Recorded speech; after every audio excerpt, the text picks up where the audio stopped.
Look at that tire just coming apart. Word is Greg Biffle is making his way toward pit lane, and take a look at what happens. And Compton with a big slide here coming off that last corner, and you can see it. It looks like that tire's gone down a little bit, but we didn't get a real good look at it. There's Greg Biffle. Let's go down to Dave. And they've already been on the left side. They're going to make a 4-tire change. Pretty rare here in the Craftsman Truck Series. The key here was Jeff Campy, the fuel man. He got it all in there, and this, of course, is important because he's going to try to go one way. Mike Bliss is in as well. Amy?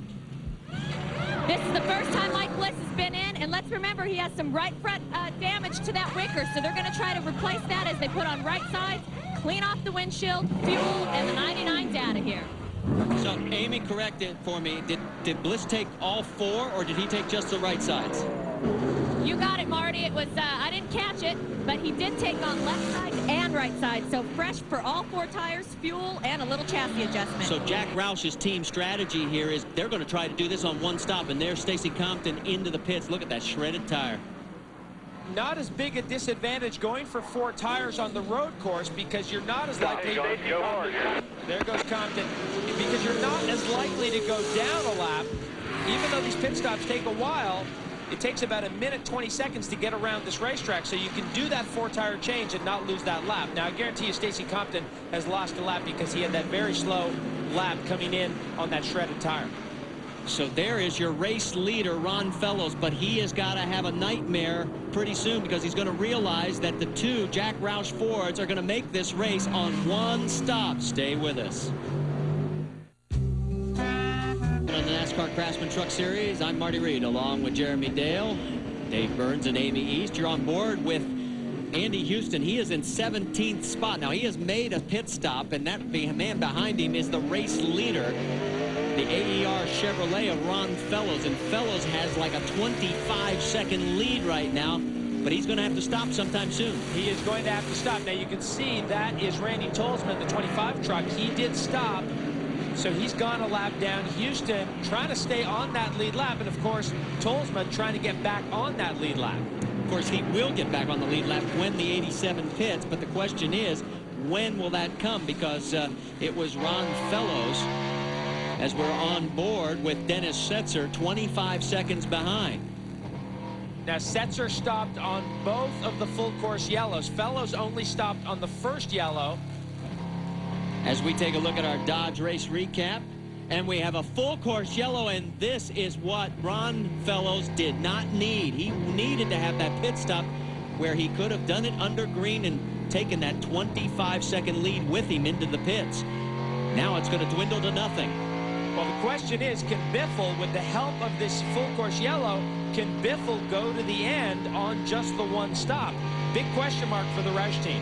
It is not just Biffle, it is also Mike Bliss. They are running 10th and 12th on the scoreboard right now. And Ron Fellows has just got to be wondering, why now? Because he is going to have to come into the pits after they open them up, tighten up the field. This is our 3rd caution at lap 45. That's Kevin Harvick into the pits right now, and he has gone a lap down as a result of this yellow. So this is going to be costly timing for him as well as he gets caught out on the caution. He had just entered the pit lane when the full course caution came out. And the guy that did get back on the lead lap was Randy Tolzman. So Tolzman back on the lead lap, and Houston fought hard to stay on that lead lap, and he did. So the hood is up on Harvick's truck. They may have an extended stop. Right now, we'll find out what happens to our race leader when we come back at the Granger 225. Here at Portland International Raceway. But next week, we move on to Watkins Glen. First time we've run back-to-back road courses in the NASCAR Craftsman Truck Series for the Bully Hill 150 on ESPN Saturday at 5 o'clock Eastern. And then on Sunday, come back with us at noon Eastern as the NASCAR Busch Series takes to the track at Watkins Glen for the Lysol 200. That's next weekend. For more, log on to ESPN.com, part of the Go Network, go.com. Under yellow, and you can see that the field has tightened up, and that wonderful 25-second lead that Ron Fellows had built up has just gone all away. And we're expecting him to have to pit this time because he stopped back at lap 16. We're working lap number 46 right now.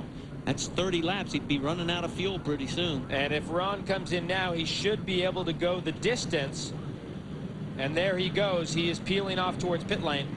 35-mile-an-hour speed limit. Do not pass the pace truck. You saw him checking over to the left, making sure that he does not go beyond the pace truck, or he would be penalized. Right behind him, you see one of the Hastings Fords. That's the 27 of Rob Rizzo. He is 2 laps down in 22nd. So the biggest question mark right now is on the Roush team. Can Greg Biffle go the distance? Can Mike Bliss go the distance? Let's go down to Dave Burns. And we're waiting for Ron Fellows. They're going to go to the left side. He very casually agreed with them that that was the thing to do. Plus fuel. This crew is not unaccustomed to pit stops because obviously they did it for the Busch team of Joe Nemechek. They're also waiting down here for Boris Said. Here comes Said. He will go by Fellows. Let's see if he gets by. Yes, he does before Fellows completes his work. On Said's truck, they will go to the left side also and put in fuel on the 44. They're going to the left side and adding the fuel now. Boris will try to get back out of here. A couple trucks past him, and Boris is done. You also saw the 24, Jack Sprague. He is running in 29th position right now after losing a clutch early in the race after some contact. He's 23 laps down. On board with Boris Said. And more problems for the GMAC Chevrolet. So our points leader, Jack Sprague, coming into this race is going to surrender that lead because of his run today. Although Stacy Compton right now has fallen back to 20th, and he is 1 lap down. So maybe it's not going to be that much of a swap after all. Well, the guy that can really make out in the points is probably Dennis Setzer, who before he came to the pits was shown in 4th place, and we saw him beat Borsett out. And we're on board with Dennis Setzer. Yeah, we'll have to wait for the official scoring to come by the line this time. But interesting story about Dennis Setzer. Go back to our first race at Homestead.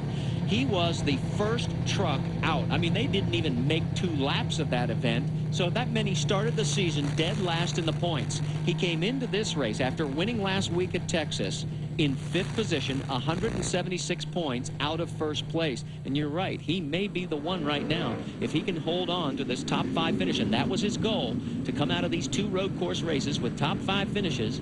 And he could pick up a lot of points today. And we've already talked about how hard Dennis Setzer and Stacy Compton and Tolsma and all the Dodge guys, how hard they've been working on their road course, not only the driving, but the trucks, the setup, the development of the trucks, the whole deal. And it's really paying off for not only Dennis Setzer, but who almost got in the back of Stefanik there. And that would be a replay of what happened to him with Ron Hornaday.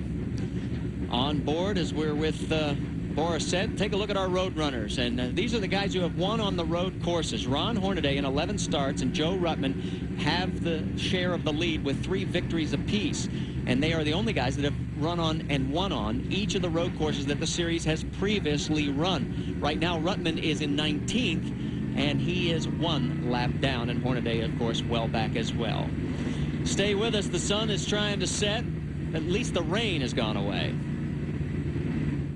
I'm going to race. Under our 3rd caution of the day with the NASCAR Craftsman Truck Series. Oh, a little something dangling at the back of the 99 in the X-Side Ford on Mike Bliss. He's currently running 2nd with his Killer Bee teammate, Greg Biffle, right in front of him. Let's get an update from Amy East.